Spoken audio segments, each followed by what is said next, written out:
Yacine, un jeune homme marocain de 27 ans, vivait dans un petit village niché dans les montagnes de l'Atlas. Contrairement à la plupart des jeunes de son âge, il avait choisi un chemin de vie bien différent, celui de la pratique du yoga et de la pleine conscience. Un mode de vie unique. Chaque matin, Yacine se réveillait à l'aube. Il commençait sa journée en montant sur la terrasse de sa modeste maison en pierre où il déroulait son tapis de yoga. Le soleil levant baignait le paysage de couleur dorée et il exécutait lentement ses salutations au soleil, synchronisant chaque mouvement avec sa respiration.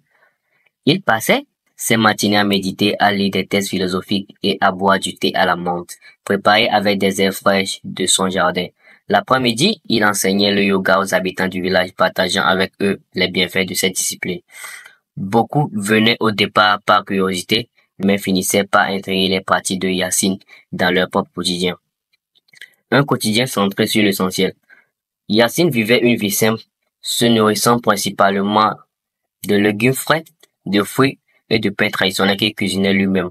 Il évitait les distractions modernes comme les réseaux sociaux, la télévision, préférant consacrer son temps à la contemplation de la nature, à la création artistique ou à la conversation avec les anciens du village, dont il apprenait des sagesses oubliées.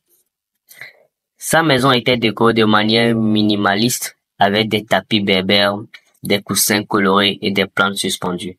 Chaque objet avait une signification particulière, souvent liée à ses voyages ou à ses méditations.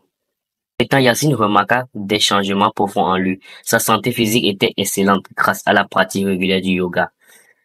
Et son esprit était calme et clair. Il avait appris à gérer les défis de la vie avec sérénité et à avoir chaque difficulté comme une opportunité de croissance. Sa réputation dépassa bientôt les frontières du village. Des visiteurs de tout le Maroc et même de l'étranger venaient le rencontrer, attirés par son mode de vie paisible.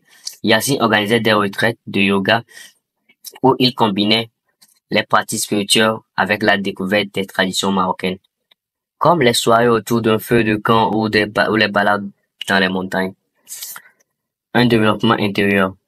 Yacine n'était pas devenu maître de sa vie. En un jour, son parcours avait été semé d'embûches, notamment la pression sociale. Beaucoup de jeunes du village trouvaient étrange qu'il consacre sa vie à une discipline souvent associée à des cultures étrangères. Certains lui disaient qu'il perdait son temps et qu'il devait chercher un vrai travail. Cependant, il avait appris à ne pas se laisser affecter par ces critiques. Il voyait son chemin comme un acte de courage, un retour à soi-même. Grâce à sa discipline et sa persévérance, il gagna peu à peu le respect de sa communauté qui reconnaissait les bienfaits qu'il apportait. Une vie différente mais enrichissante. Yacine avait choisi un chemin qui ne ressemblait à aucun autre. Là où d'autres cherchaient le succès matériel ou la reconnaissance sociale, il avait trouvé la paix intérieure et une satisfaction profonde dans les choses simples de la vie. Un jour, un journaliste venu de Casablanca lui demanda: comment avez-vous su que cette vie était faite pour vous? Yacine Touré répondit: je n'ai pas choisi cette vie. C'est elle qui m'a choisi. Le jour où j'ai décidé d'écouter mon cœur et de suivre le souffle de ma véritable nature. Ainsi, Yacine devint une source d'inspiration pour ceux qui croyaient que la vie devait être vécue autrement, en harmonie avec soi-même et avec le monde qui nous entoure. J'espère que la vidéo vous a plu, que vous avez aimé l'histoire inspirante et édifiante de la vie quotidienne de Yacine. Alors, abonnez-vous à ma page, likez, commentez, et partagez pour beaucoup plus de contenu à venir. Merci.